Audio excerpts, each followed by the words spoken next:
Good afternoon. My name is Kyle Matthews. I'm Executive Director of the Montreal Institute for Genocide and Rights Studies. We're really pleased today to welcome you to the panel discussion, COVID-19 Disinformation and the Future of Internet Governance.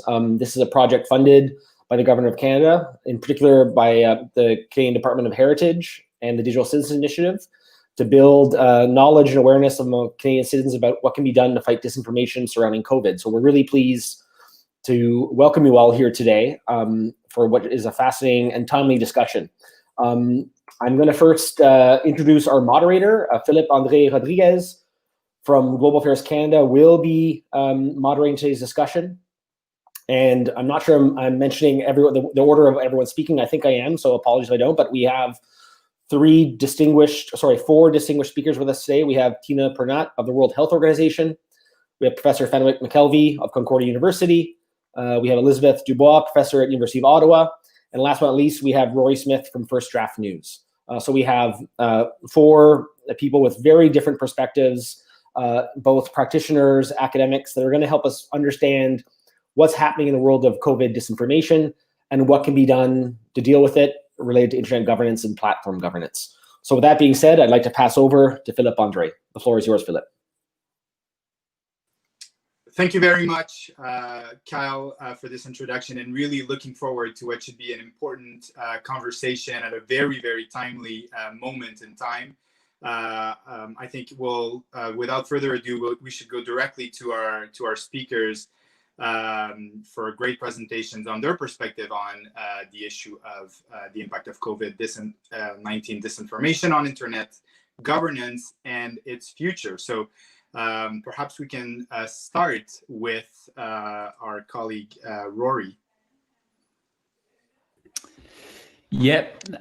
How are you doing, everyone? My name is Rory Smith, and I am the research manager at First Draft. For those of you that aren't familiar with First Draft, we do a lot of research around mis and disinformation, and we also train journalists, community leaders, and kind of practitioners in this domain. So I'm going to quickly run through a little slide deck I prepared just on kind of the key findings that we essentially thought were the most salient things after 2020. So let me just click on this. So some of the top lessons learned from what we saw during the pandemic is one, we operated under the misconception that health misinformation is distinct from other types of misinformation, insofar as we can simply rely on institutions such as WHO and scientific consensus to quickly topple falsehoods, and that platforms could do the same thing. We now know that health misinformation gets quickly politicized, and what starts as a mask mandate can quickly become a broader political coalition that unites with elements of extremist groups. And part of the reason we can't treat health misinformation as distinct is because scientific consensus is hard to come by, and very hard to come by in times of crisis, right?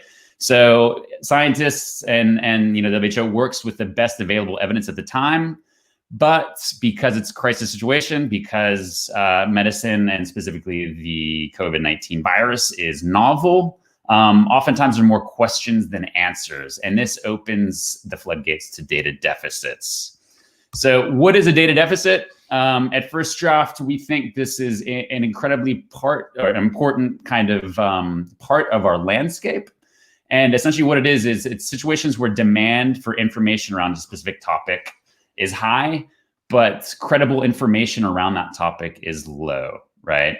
So we saw this throughout the pandemic with masks, whether we should wear them or not. Is COVID-19 is it transmitted like airborne? Is airborne transmission a thing? We see it now with the mRNA vaccines and some of the adverse side effects that are being cited, such as infertility, Bell's palsy, and now the viral mutations.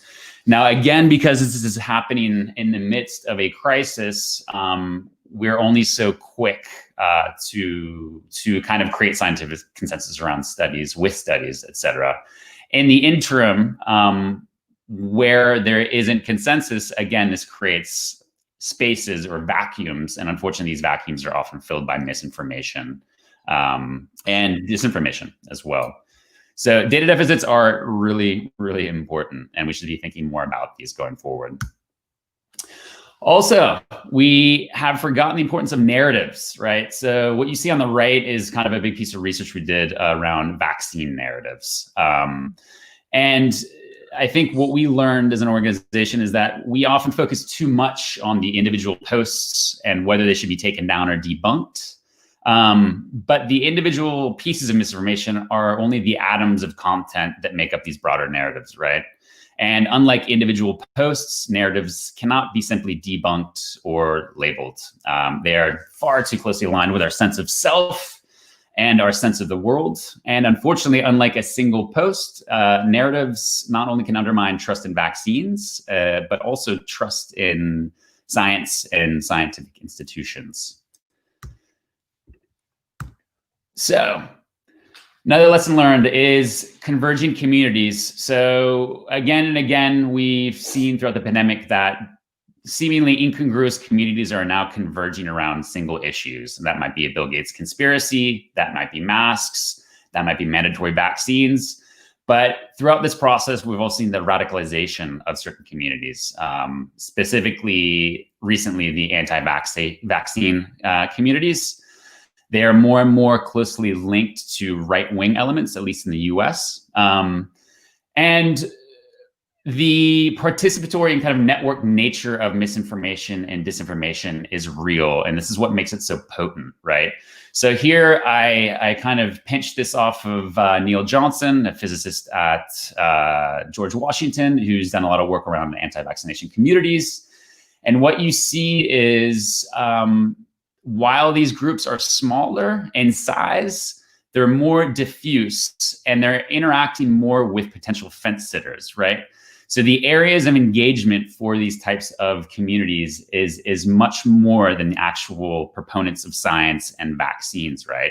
They might be big, but they're not engaging as much as kind of networks of mis and disinformation. And that's a real problem. And that kind of encouraged us to write up a piece at the end of last year. The main finding of which was that 2020 was the year that demonstrated conclusively that effective disinformation communities are participatory and networked, while quality information distribution mechanisms remain stubbornly elitist, linear, and top-down, right? And so thinking ahead, we need to move away from chasing misinformation and acting after the fact, because after the fact is too late, and instead proactively challenge and preempt its emergence. You know, part of that has to do with identifying data deficits and then working collaboratively across fact-checking agencies, across newsrooms to provide pre-bunks rather, and supply quality information as soon as we spot these data deficits, right? Because the longer data deficits exist, the more room for misinformation, or the more room that misinformation, disinformation has to grow and expand. And we also need to be looking at initiatives that are all participatory and involve co-creation with the same communities that are being effective. Now, we've seen positive results from various kind of health initiatives addressing rumors around HIV and Ebola. And within the US, specifically around kind of Black and Latinx communities, there has been several initiatives that are working with groups and influencers, you know, Instagram influencers, et cetera, to create positive campaigns to instill trust back into health institutions and vaccines here. We definitely, obviously, need more efforts towards ensuring platform transparency, including oversight committees, panels that are diverse. And I don't mean only racially and gender diverse, but I mean the actual people need to be historians, we need technologists, we need health practitioners. Their entire kind of skill set needs to be diverse as well, right? We also need to push for government to independently audit platforms. And, you know, importantly, I think we forget that a lot of the misinformation that's flowing on social media and just across the internet is from grifters, people that are actually monetizing misinformation and profiting from it directly. So there needs to be some type of mechanism put in place that disincentivize people from making money off of misinformation. And we also know that there are PR firms these days, some of which are located in the US and in a lot of the advanced economies that specialize in disinformation campaigns and work closely with politicians and other interest groups. So we can't forget that money is a big part of misinformation. So of course, we can continue pushing for access to data from the platforms. That's everyone's pipe dream. That's what happens with lots and lots of critical journalism, but we know how clunky and how long that process takes, right?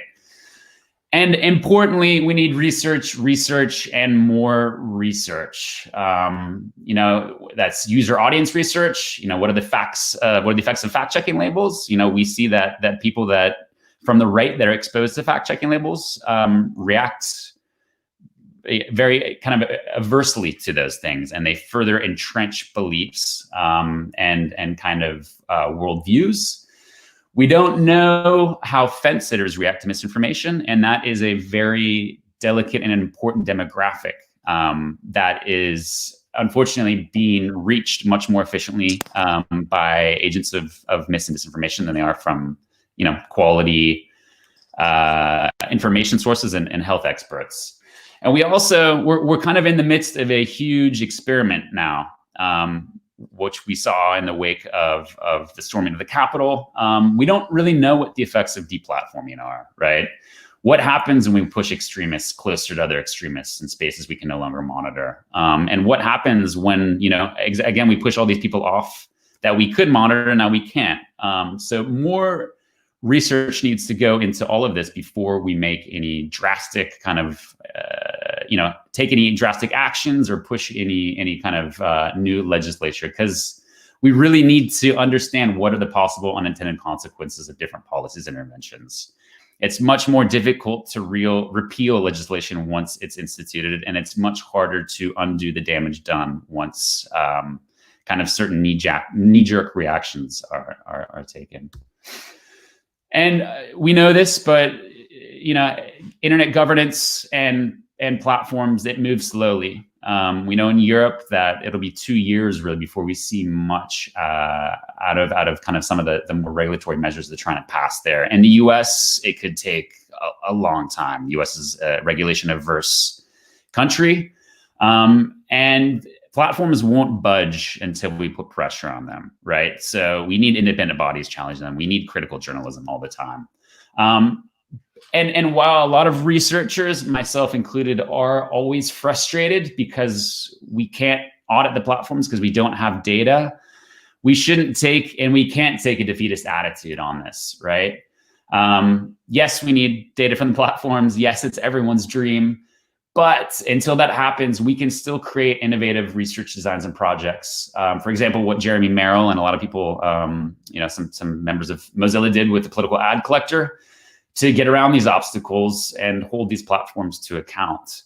So while we need a lot of, we do need internet governance to some extent, a lot of that I think is still going to be driven from the research community, and we need much more of that before anything else. And again, we might not get the data, but we need to be innovative. We need to be creative in terms of how we can get those resources outside of the platforms.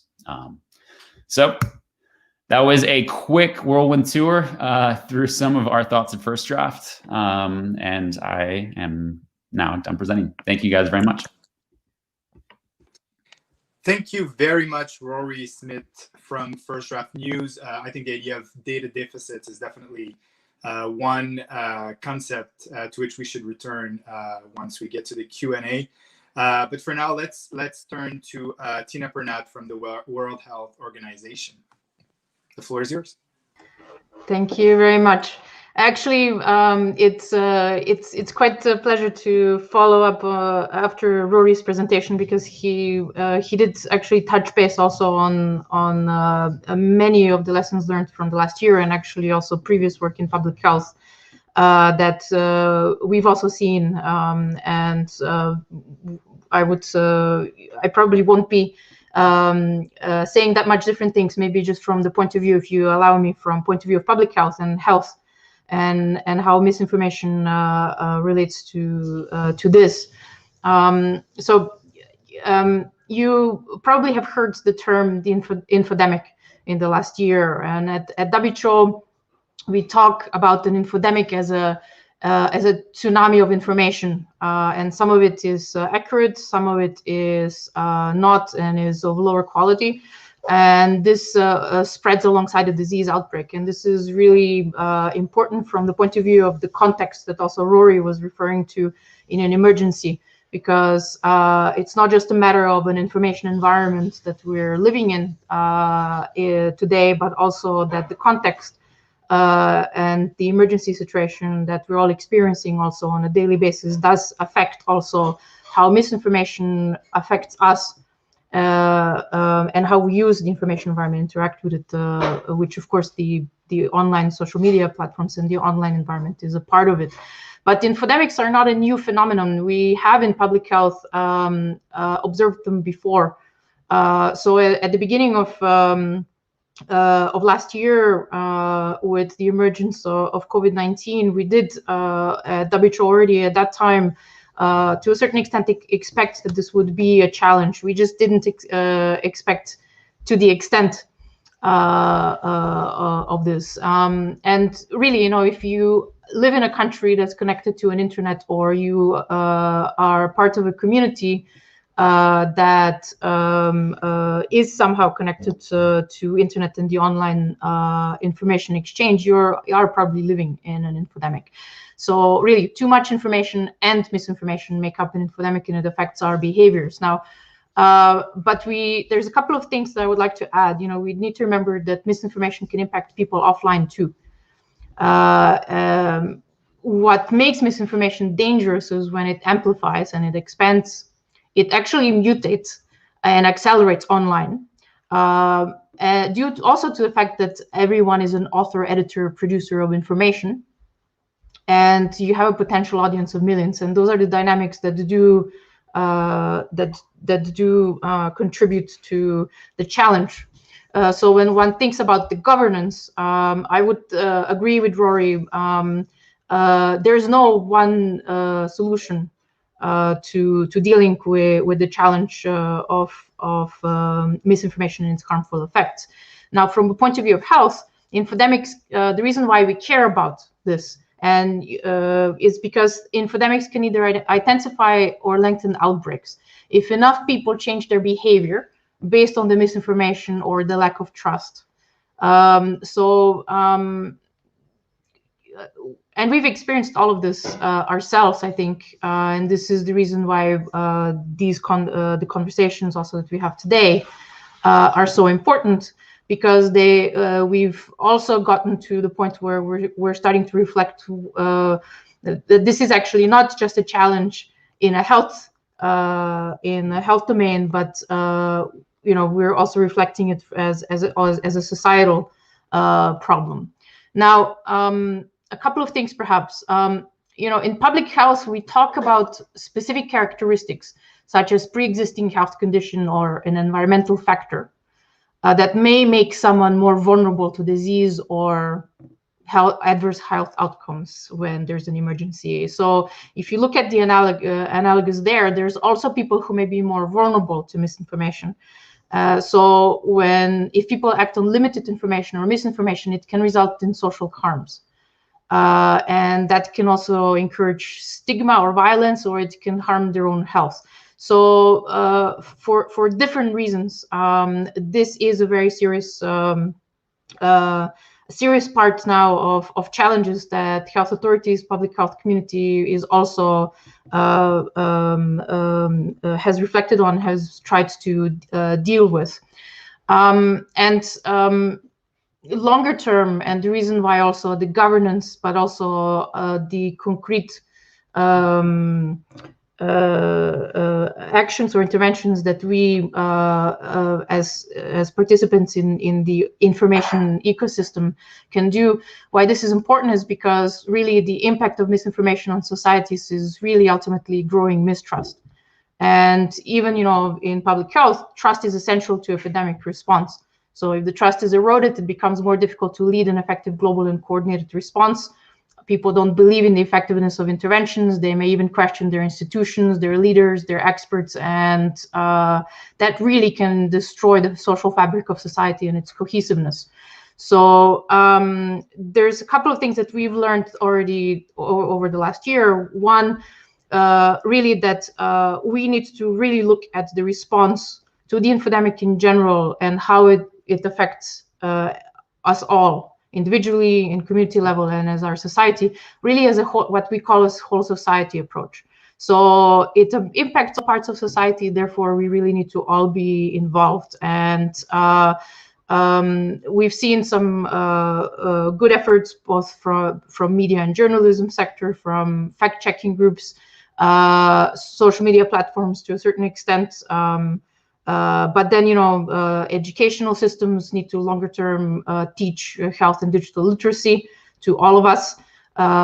We also really see that where the harm and where the misinformation proliferates is really at individual and community level. Therefore, actually, the biggest response and the biggest resilience that we need to build, and literacy that we need to build, and self-efficacy that we need to build, is actually at community and individual level. And there are actually now examples coming up out of this, and most vulnerable populations, most vulnerable groups to misinformation, they are prey to, or they are vulnerable to misinformation also, specifically because very often misinformation is formulated and by the type of content and media that actually does evoke more emotion, is more personal, and has the characteristics that Rory already described. Now, specifically about internet governance, and maybe even more specifically about social media platforms and their role, what I can, in public health, we've really seen that coercive measures rarely work to promote public health. And same applies to misinformation management. Just because some misinformation is taken down or notorious spreaders are deplatforms, this doesn't address the underlying anxieties and concerns and questions that people have that made misinformation spread easier in the first place. So I would agree, as a final comment with Rory, that we really do need to do more research, and really need to be very carefully considering what kind of evidence, what kind of evidence do we actually have to undertake certain, big policy decisions or recommendations, and we really need to evaluate any actions that are being undertaken, also for not just whether they resulted in what we thought they would, but also whether there were any unintended harms. And because trust and information and access to information are all also intertwined with also people's empowerment, not just to take care of themselves and protect their health, but also give them power. Access information and the right of access information to health information is really, really important to keep, and any actions or any policy actions in that regard really needs to be sort of biased towards preserving that versus cumbering access to that. So I would stop here. Thank you, and I look forward to the discussion. Thank you very much, Tina Purnat from the World Health Organization. I think one salient point which policymakers are really grappling with is, as you said, the real offline impact that disinformation has, and the ways in which COVID-19 has made this really a significant reality on a day-to-day basis for many people worldwide. So thank you very much for that intervention. Next, we'll turn to Fenwick McKelvey from Concordia University. Fenwick? Thank you very much. And yeah, I think to just begin, I want to say, okay, just double check I'm not muted. I'm looking forward to this conversation because I come from a background largely dealing with communication policy in Canada, and I'm really trying to think through what would be a kind of full stack approach to this concerns about COVID-19 and disinformation. So I think, what we're hearing, and I really appreciate from my fellow commentators, is the idea of trying to think about these questions of digital divides, as we'd call them, the kind of the deeper, structural issues at work here.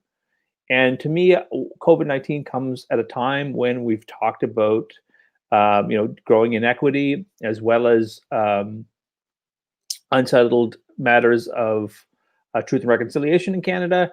And I think, decades-long perspective on media and media governments from a perspective of regulatory liberalism and I think market-oriented solutions. And so what we see here is, I think, some of the challenges really made abundantly clear about the limitations of this kind of policy framework. And so what I think about in particular is, how do we firstly talk about the appropriateness of different proactive actions addressing some of these concerns? What are the ways in terms of access, where we can ensure that people have access to the internet, have access to be able to participate or work from home or work in safe spaces, rather than having to kind of go in and commute? So how do you talk about this as, one about equity and access on certain layers, and then closer to social media or higher up the stack, what are the responsibilities of platforms dealing with this content moderation issue? So I think one thing I'd like to encourage in this discussion is, how do we think about internet governance as a kind of wide spectrum, but what are the different layers that are appropriateness in talking about a COVID-19 strategy? The second point, I want to echo comments talking about these kind of underlying issues of information, underlying issues around disinformation. I think often we talk about this as a supply and demand issue. What creates the desires for disinformation? And in my own work, I've really studied meme communities with my students, Scott DeJohn and Saskia Kolochuk, talking about how meme groups have reacted to this. And I think that in our own observations, we can draw some nuance on how we talk about politicization. Particularly that COVID-19 was politicized by all sorts of different partisan actors, and some, I think, were quite helpfully politicized, saying whether the governments are being effective in their COVID-19 strategy.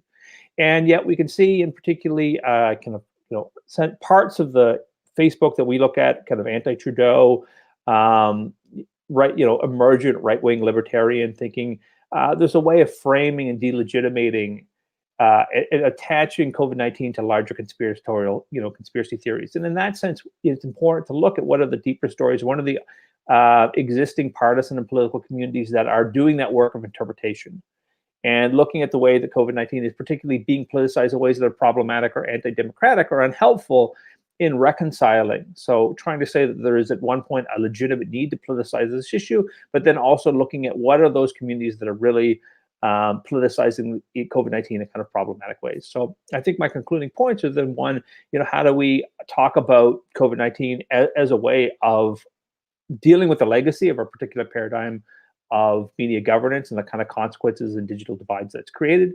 And then second, how do we think about COVID-19 as part of deeper stories and deeper structural inequities in which communications is taking place and happening? And with that, I'll leave it to pass it over to my fantastic colleague, Elizabeth Dubois, and look forward to this conversation. Thank you very much, Fenwick, for this. And given that, Fenwick, you already introduced Elizabeth, the floor is yours. Thank you. Thank you. I'm very excited to be part of this conversation as well. And everything that's already been said, I agree with a lot of it. And it's, I think, really important points to be making. I wanted to spend kind of my intro minutes talking a little bit about what we've learned so far through the pandemic and through the ways that platforms have and haven't been able to deal with disinformation and the responses of the other actors within an ecosystem. So a bit of background on me and my research. I actually look at how people form their political opinions and the role of different technologies in that process. And so I've looked at the digital ecosystem with actors like politicians and journalists and civil society groups and tech platforms in the 2019 election. I've also looked at examples of echo chambers, the idea that, we're encountering only information that confirms our existing beliefs because of the media we choose to consume. And that kind of research predates COVID, obviously, but a lot of the patterns in disinformation and the ways we talk about dealing with disinformation are really similar. And so I think the first lesson that we've learned is platforms actually can do quite a lot quite quickly. Like the technical ability of platforms to flag things, take things down, get rid of accounts that are problematic. That is something that for a long time we were told is just difficult to do, technically impossible, too hard. Well, what we saw with the kind of real physical health implications of COVID-19 disinformation is that actually you can take things down quickly, you can flag things quickly. But we also see that there are a lot of false positives with that. So we accidentally see labels, or we see labels that are accidentally on content that shouldn't be labeled necessarily, or things get taken down even if they're not necessarily harmful as a precaution. We also see that this really fast approach has led to an increase in an already pretty dismal lack of transparency and accountability for what these platforms are doing. These platforms, by design, control the flow of information in our systems, and we rely on them to make good choices about what information to push to us and what information to not push to us. That is the value that they offer us. And so we know that that control is going to happen. If we don't have good measures in place to ensure transparency and accountability, we are in trouble. If you pair that with a lack of particularly local journalism, but we can say journalism more broadly, that's equipped with the tools they need to do deep investigations, we risk not really knowing why information is being controlled in a particular way, which poses a problem, right? Like, yes, disinformation is a problem, but not understanding why there isn't disinformation in our feed is also an issue, potentially, particularly if things are getting taken down precautionarily. I'd also say that we've learned that a lot of this conversation, which has centered largely on content moderation for a long time, is too narrow. So Rory talked a little bit about needing to look at themes, not just particular pieces. I think I would push that even further to say we also need to be thinking about the technical infrastructures of these platforms and the affordances they offer, so the things that they allow us to do and the things they incentivize us to do. We also need to think about the business models of these platforms, because at the end of the day, if a company makes money by sharing disinformation and getting lots of clicks and ad dollars, they're probably going to keep doing it unless there's very compelling legal reasons for them not to do it. And so these things together, I think, help us understand a larger ecosystem of political information, of health information, which often has some disinformation, some misinformation, some rumors, all intermingled with the facts. And so before I end and kind of we go into the discussion, which I am very excited about, I thought I would just make a couple of notes on some of the kinds of key policy recommendations that I think are important when we're talking about platform governance. So one is, I don't think we should be thinking about platform governance as just the relationship between the government and a platform. We need to be thinking about, yes, that relationship, but also the ways that people are making use of those platforms, the ways they're incorporated into their daily lives. Recognizing that many of these platforms are core sources of information means that we need to think about platforms as those key utilities and not just as some average private company. I think we also need to be thinking about the role of journalism in this process, because journalists still have a lot of trust within the Canadian media system and are really essential for either amplifying or stifling conspiracy theories and other forms of disinformation. And then once we've acknowledged that we're in this ecosystem, I think we need to be looking at things like making sure we're supporting the various civil society groups who have been calling for increased transparency and accountability of these platforms. But I think we also need to be trying to tackle those things like the affordances and the business models of these platforms to try and incentivize through regulation ones that are going to be more responsive to the needs of people. Because right now, most of these companies are making choices based on the fact that they are large multinational companies based in the US, where they see the US and EU regulation as the dominant forces, and Canadian regulation is not necessarily the top of the line in terms of what they're trying to address. So I think I'll leave it there so we have time for lots of discussion. Thank you. Thank you very much, Elizabeth. So I think one key takeaway I get from this conversation is really a tension that we often feel in policy circles, which is really this on the one hand, what Rory was saying around, we need more research before we can intervene properly as a government. And on the other hand, a little bit what Tina said, that we feel these real life impacts of disinformation, and we feel this pressure internationally to act. And this kind of this tension between the need for more information on the one hand and the need for action creates the kind of atmosphere in governments that sometimes do not lend itself to great results, as we've seen in other contexts where some decisions were made in terms of how to address disinformation in ways that were probably, let's say, suboptimal. And so perhaps I'd like to just push on this point of how can we make policy making more agile, flexible in an environment where information is incomplete. And perhaps I turn to Rory first, given that the research point was the one you made first.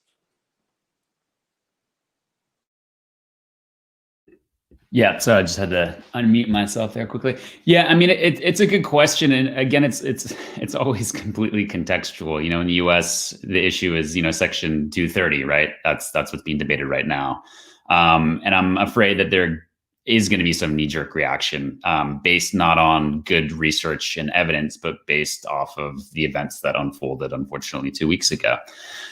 So I think we have to understand that in order to make the best decisions, there's so many unknowns still about what anything implemented might result in.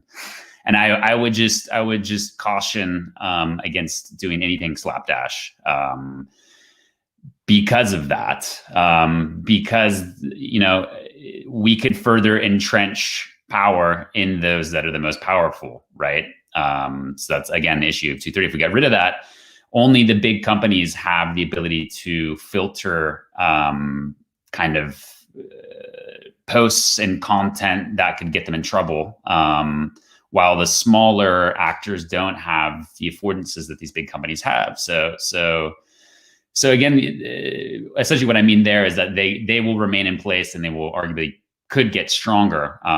So the idea that there will be more competition is being hotly debated right now, because it's unclear whether it will be a more competitive environment or whether it will be the absolute reverse. But again, yeah, when it comes to Canada, unfortunately, I can't. I'm not too familiar with what's going on in Canada. But again, research is needed, and there are a host of questions when it comes to kind of policy measures at the top level that need to be negotiated. But again, I think always robust journalism has it still holds a lot of power, and I think what's been positive, and what I see to be kind of a net gain over the last 2 years, is how many journalists now are specializing in this, and how much more informed we are about what is going on around the platforms as we, compared to like 2 or 3 years ago. And that there is a more robust civil society that are kind of engaging with these issues. And that we are building up more kind of robust fact-checking institutions.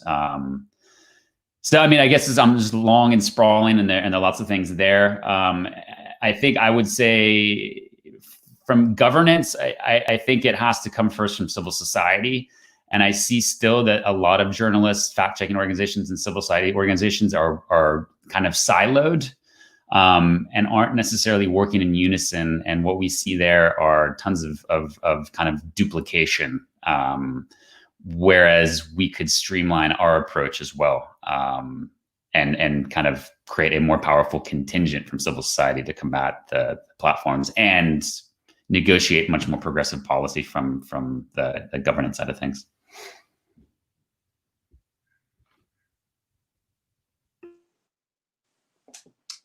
Perhaps we could have either Fenwick or Elizabeth, if you have more of a Canadian perspective on this question.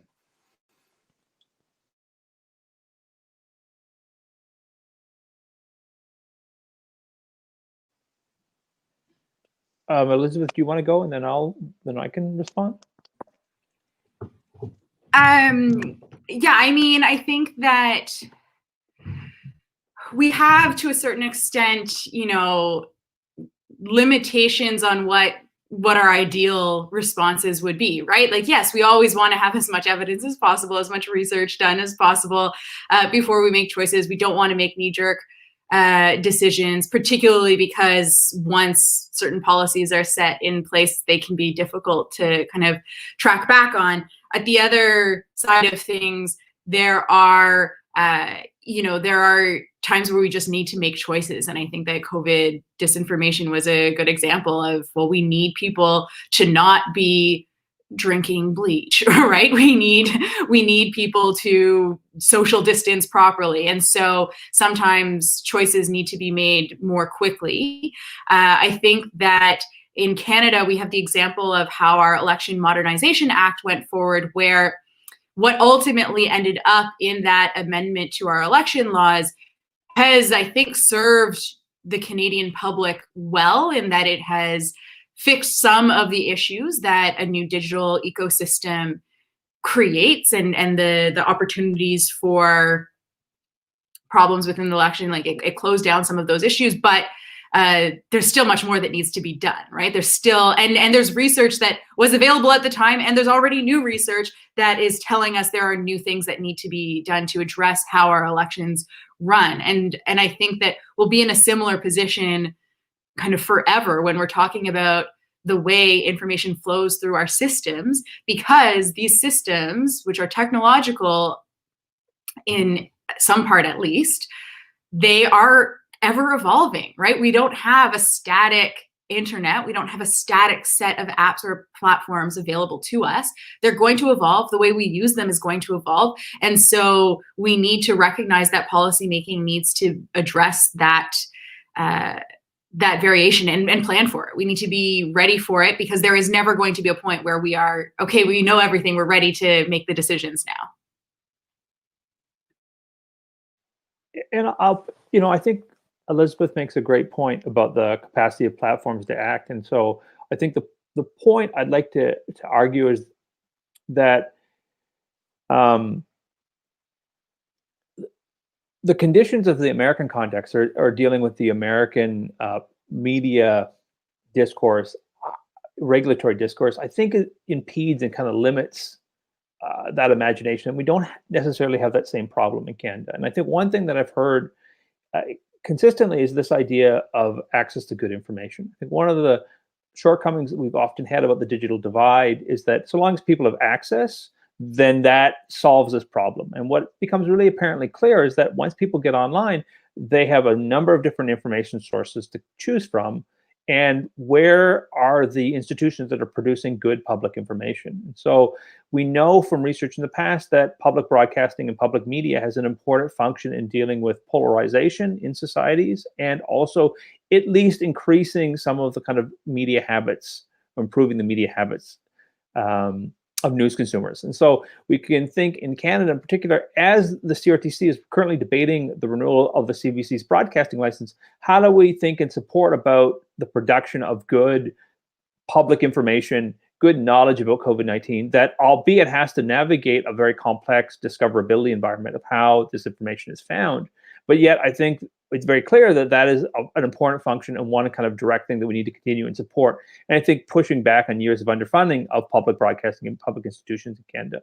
And I think the second thing to say is that access to information, access to the internet also allows people to work from home, which I think is a reminder to say of the kind of the challenges of digital divides and creating inequities, where certain people can't afford to have a reliable internet connection, have to go in or work or can't telecommute. And so how do we think about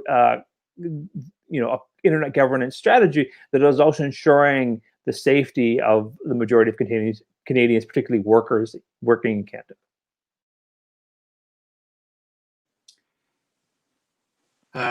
Tina, would you have anything to add to this conversation? Well, in a sense, we are trying to imagine what a healthy information ecosystem would look like. And I think all of the speakers raises really good points. Maybe just 2 points here. for a policymaker, from point of view of considering what are the policy options that would address harmful effects of misinformation, they're not only the only options are not only legal or internet governance related. So, I really would stress that we also need to take a look at ultimately the individual or the community, to look at, well, how do we actually promote the resilience of the individual and community to misinformation or low quality information. I'm not saying that it's the only way to go, but it is important to keep that in mind, that sweeping changes to the information system infrastructure and ecosystem are not necessarily enough. What we've learned in public health is that actually only and merely providing high quality health information to a person is not sufficient for people and communities to actually enact healthy behaviors. There's a lot more complex cognitive human aspects of what drives our behavior in the real life in the end.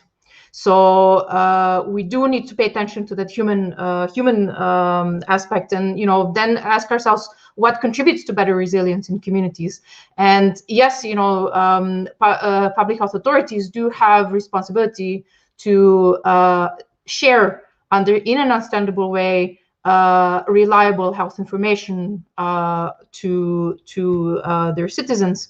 But in the end, how we would imagine a resilient community is one that doesn't only solely rely as a source of health information, reliable health information on the health authority, but that can from within recognize and address health misinformation among other factors that affect their efficacy for being resilient. And that can be all of the other aspects related to inequalities and parts of our daily life that affect also our decision making related to and behaviors related to health or any other aspect. So I would just add, this aspect cannot be forgotten, the human part of people interacting with the information ecosystem. Thank you very much. And perhaps we could continue on that theme. I see a lot of questions came in asking very similar points. One of the big developments of the last year in the context of COVID has been the reaffirmation by many countries and by some regional entities such as the EU of the notion of sovereignty over digital affairs. We've heard that from multiple political leaders, whether it's President Macron, Chancellor Merkel. The notion of sovereignty as coming back as a central theme of policy making. And so 2 questions related to that. The first is a question we received, which is really around the European model. So do we feel that this model that the Europeans are putting forward, very robust, very comprehensive, is the right kind of framework to deal with digital writ large and disinformation in particular? And then the second question that also came in related to that is the question of, to what extent can Canada develop a response that does not mirror what we're seeing from some of these bigger blocs and bigger countries that have this sway over platforms and can influence the way in which they conduct their business? So do we even have that capacity to act in a sovereign manner as a, let's say, middle power that usually hits above its weight in terms of capacity to engage? So one of the questions was directed to Elisabeth, so perhaps we'll start with you.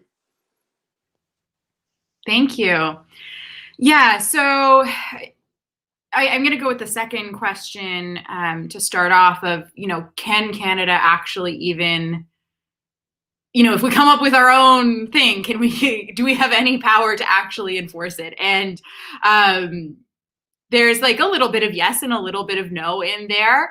I think that there are some examples where Canadian policy making in this sphere has been among the first in the world, and platforms have paid attention. So the political ad registry comes to mind as an example, where we said, look, if you're going to have political ads during the 2019 election, you have to have a registry. And Google said, we're not going to be able to do it. We're not going to host ads. So then the harm to the Canadian public of ads that we couldn't keep track of and couldn't do follow-up work on and research on, that was eliminated. In contrast, Facebook was like, yep, okay, we're going to make it. And they made it, and there were some flaws with it, but largely it served the purpose that we needed to reduce harms. So there are examples where Canada has been able to make policy choices that platforms have paid attention to. That said, the structure of that advertising, repository, I fully expect to be different now that a US election has gone through, and there will be multiple other elections worldwide that happen before our next. And it'll be very interesting to see whether or not the structure of it complies to Canadian standards exclusively, or much more likely is folded into whatever has been, designed in a more robust way for the US context and potentially European context. So yes and no. Similarly, I think that there are advantages that Canada has in terms of being kind of this middle power that punches above its weight, typically, as you described, where Canada's in a good position to be a broker between different sovereign nations, and Canada's in a good position to be part of a network of actors who are working towards better platform governance and regulation approaches. That is, I personally think, the better approach. Even if we could have a Canada-specific solution, I actually think that the global nature of information flows suggests that we probably would rather have a collaborative approach to dealing with platform governance rather than siloed off versions of the internet in each country. That seems not appealing to me for commerce and just for people's daily experience of the internet. But a lot of that depends on what different nation states want to do and how they choose to interact with those platforms. Thank you. And I would be remiss if I didn't mention that I think the description you made of what Canada can do internationally very, very closely reacts to what we basically are developing at Global Affairs Canada as being this kind of conduit between these different perspectives on issues such as disinformation, but also others in the digital world. So very pleased to hear that there is some synergies there. So perhaps turning now to Fenwick.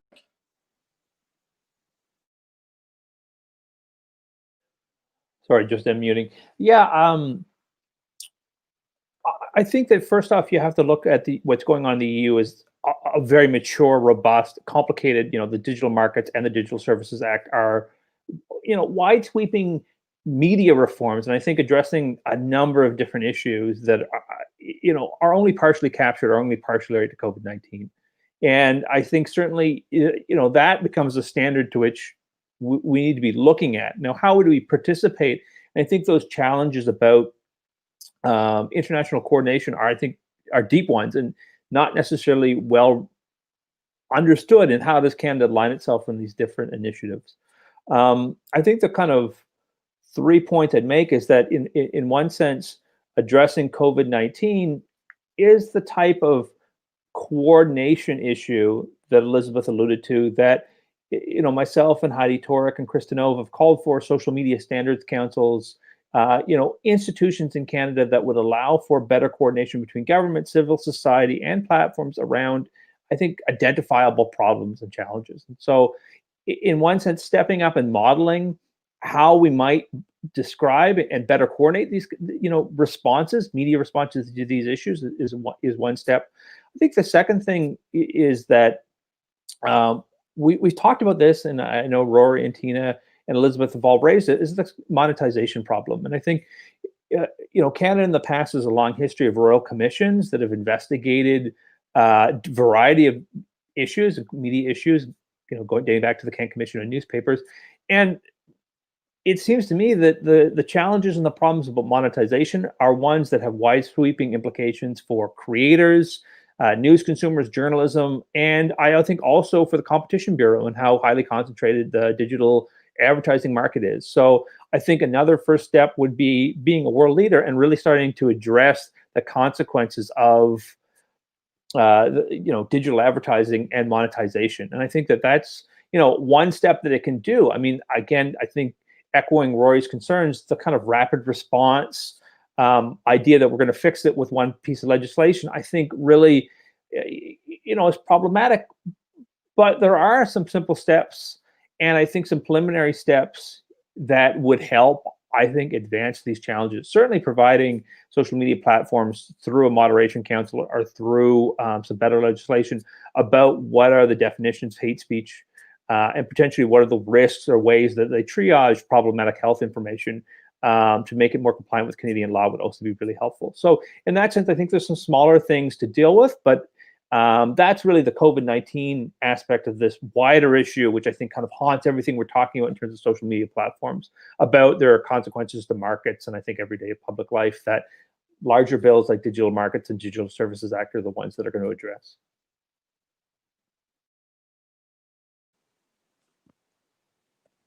Thank you. Rory?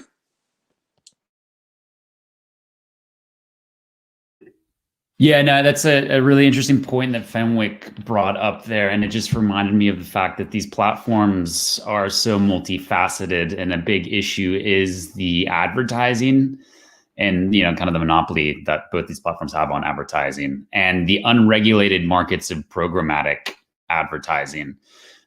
What's interesting is if you look under the hood, Google and Facebook and other big platforms might say, yes, we're going to take a much harder approach and we will police health misinformation much more in terms of, taking down posts, labeling them, etc. But when you then look at how connected the ads analytics applications of Facebook and Google are linked to anti-vax and anti-science websites, and that they are essentially facilitating the monetization of these websites, it kind of underlines this real double standard there. But again, given how niche this is, there are not a lot of people looking at that. My concern again for the US is we need to build more robust oversight committees, because as you saw when Zuckerberg was brought in to testify before Congress, whenever it was ago, like how unequipped the U.S. government was to ask the pertinent and right questions. So I think we need independent bodies that are working directly with government as well, because it's clear that a lot of these issues are beyond what our regular politicians are able to kind of understand, and they're just ill-equipped to be asking the right questions to hold these platforms to account. And again, what happens under Biden, we will see. But my hopes are in Canada and Europe, actually, in terms of leading the way. The U.S. has always had and will continue to have a strong aversion to any type of regulation, because it's the hyper-capitalist U.S. system here. So yeah, that's my 2 cents. Thanks. And before we turn to Tina for a final word, Fenwick, you had a point you wanted to raise on monetization. Yeah, I just wanted to say quickly, we knew before the pandemic that the online advertising moderation fit poorly with health information. And so Google actually exited markets providing opioid treatment centers because they couldn't triage or assess the quality of the advertisements they were delivering. And so I think we could say that we knew going into this that these platforms were well equipped to do this type of information triaging at scale. So, and I think online advertising particularly points to it. The one point I think I'd make to you, Flip, is that presently, you see calls for better content moderation are coming from advertisers concerned about brand safety.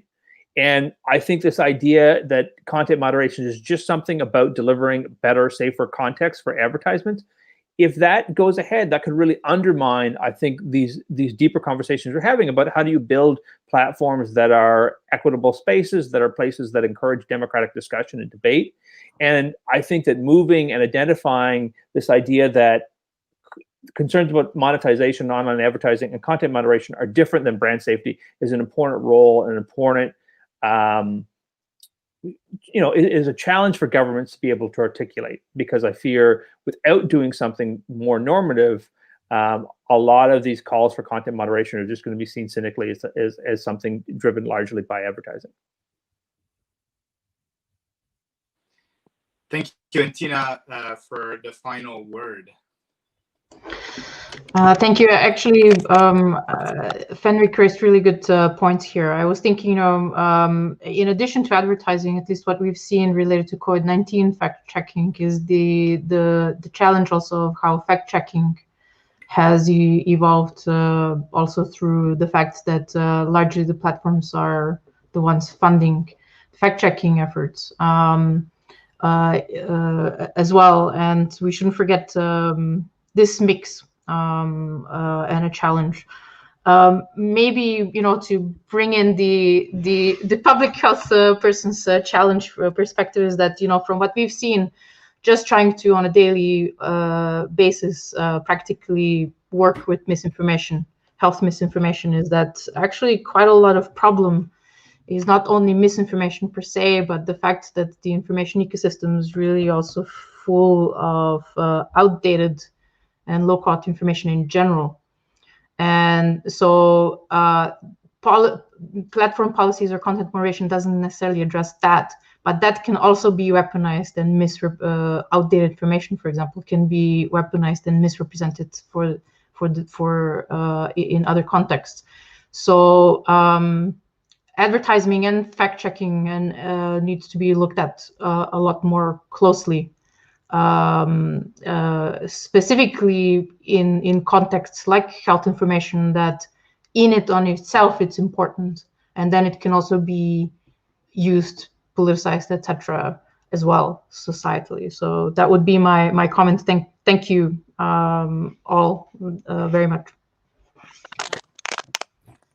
Thank you very much, Tina, and all of our contributor today. And before I turn it back to Cal for the final word, I just wanted to say that this has really been a great conversation. This is obviously an issue that is top of mind in Canada, internationally. I know many of my colleagues across the Government of Canada tuned in today from different departments and different perspectives on how to deal with this issue, whether it's from a security, from a broadcasting perspective. So really, I think we are definitely open to continue to collaborate with all of you on this issue, a really important issue.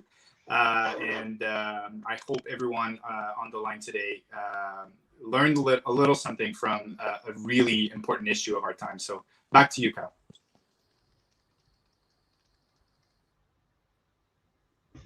Thank you very much, Philippe-Andre. I just wanted to say thank you to our moderator and our speakers, Philippe-Andre, Rory, Tina, Elizabeth, and Fenwick. It was very important to have your voices.